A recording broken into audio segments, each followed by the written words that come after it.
I made myself dizzy doing it.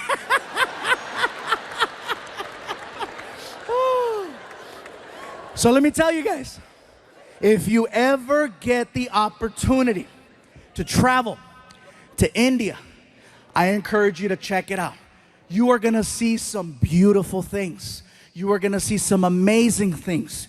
You are gonna see some sad, depressing things and some real horrible things. Overall, it's a well-balanced trip.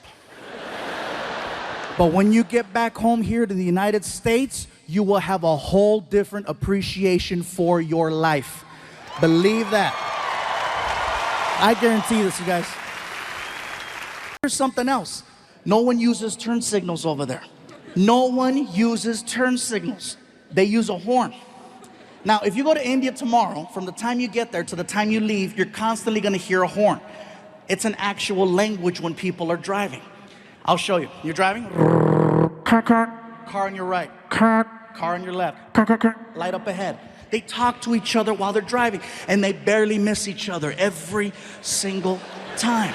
Also, you'll be on the 101 freeway here, and there'll be 6 lanes. In India, you'll see 6 lanes, but guess what? You'll see 12 cars across. Yes, they have lines, but they're basically there to let you know more or less the direction you might want to go in. They're this close to each other. And even at the light, they communicate. You see everything. Cars, trucks, vans, motorcycles, pedestrians, cows, children, all waiting for the light. And they talk at the light with the horn. Very good, you can go, you can go. Welcome, you're welcome, go, go. Nothing stops the flow of traffic over there. Indian people drive, think of ants. You know how ants travel in a straight line? And if there's something in the way like a rock, ants will split up, go around the rock and reunite, or climb over the rock. Worst case scenario, they dig a hole and go under the rock. That's the mentality of driving in India. A man can get shot in the middle of the street. People just look at each other. Somebody pick him up. And they'll drag his ass onto the sidewalk. And if there's an accident and they need to get around, guess what's gonna happen to that guy on the sidewalk? Nothing stops the flow of traffic in India, except a cow. Now, I know we've always heard the stories and the jokes about, oh, Indian people don't eat hamburgers. I asked the question and I found out. It's believed that cows are people who have died and they've been reincarnated and their new life is now the cow, which is why they don't eat them and why they give them all the love and respect in the world over there. I saw this firsthand. There's a cow crossing the street while we're driving. And the cows know, they're cocky, they know that they can cross. Again, all the cows, and the cows out there all cocky. Gling, gling, gling, gling. No one honks at the cows. No one yells at the cows. No one touches the cows. They wait for the cows to finish crossing. The cow that we had laid down. The driver just shut off the car. Started tweeting. There is a cow in the middle of the street. Hashtag Momo.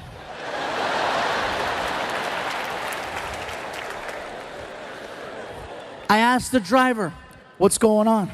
Sir, there is a cow. I see that there's a cow. Are you gonna honk at it, go around? What's gonna happen? We cannot honk at the cow. We must wait for the cow to move. You're kidding. I am not kidding. We must wait for the cow.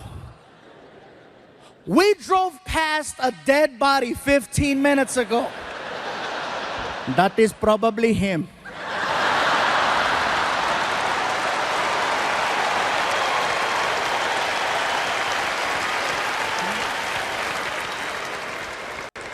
Like seriously, the driving situation over there is so intense, you guys. One morning while we're there, I needed to get to the airport fast because I overslept. And so I get in the cab and I hand the driver a $50 bill. And I go, sir, I am running very late. I need to get to the airport as soon as possible. Whatever side street you have to take or back road, I'm all for it. Whatever you have to do, let's do it. And I hand him the money. And he goes, very good, let's go. And we take off.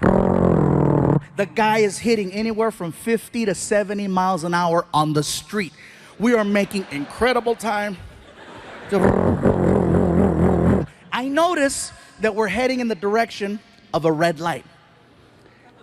You ever been in a car with someone and you're paying attention to what's going on and you notice that you're about to hit a red light and you know how you start to mentally and physically prepare yourself for the deceleration of the car, and you start anticipating the pressure from the brake, and if you don't get the sensation of slowing down by a certain point, all alarms go off in your head and you sock the driver in the chest. Hey! Not only did I not get the sensation of slowing down, I got the opposite. He gunned it towards the light. And it caught me off guard. I couldn't even scream. I was like, and then I got air. Hey, pull over, pull over. He didn't even know what he did. He looks at me, he goes, what is wrong? What do you mean, what is wrong? Dude, didn't you see the red light? As calm as can be. Didn't you see there was no one there? You told me, whatever you have. Out of all the countries I performed in, my favorite country outside of home is Australia. And I'll tell you why. Australia, much like us in America, has its list of priorities. You know what's not on their list? Political correctness. They do not care about your feelings. It's like a country full of Daves. Believe it or not, it's very refreshing to be around such a large group of people who speak their minds so freely. And if you know that before you go there, you're gonna have an amazing time. But if you don't know that and you show up, it is a culture shock and a half, because I showed up and I didn't know. Everybody says you gotta see the beaches, and I went to the beach. I had people coming up to me. Hey, somebody help me get him back in the water. Yeah, look at right there, big fella. Look at you right there. Oh, look, he's moving. He's moving. He's moving. Oh, he's crying. He's crying. I bet it tastes like gravy.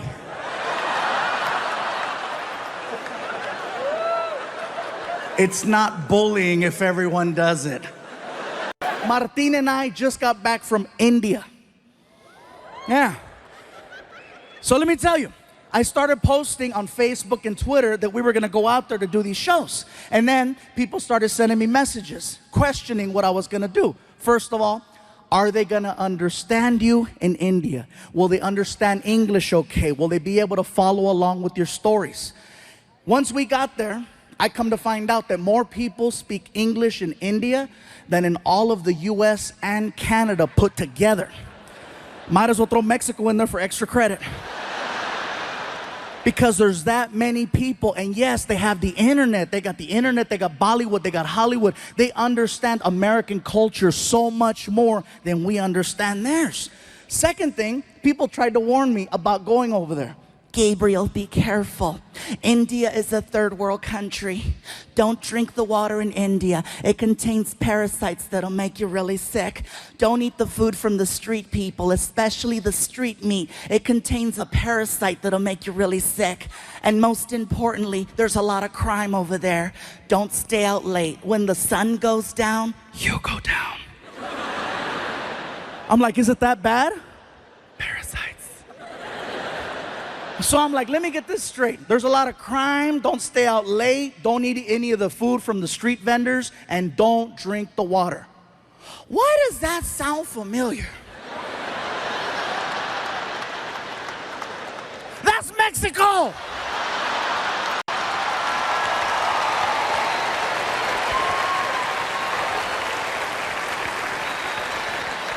When Martin and I got over there, we found out that Indian people and Mexican people have so much in common, you guys. I'm telling you, it's insane how similar we are, especially the food. The food is so similar. For example, Mexicans love tortillas. Indian people love naan bread, which is a fluffier form of a tortilla. Mexicans love chicken.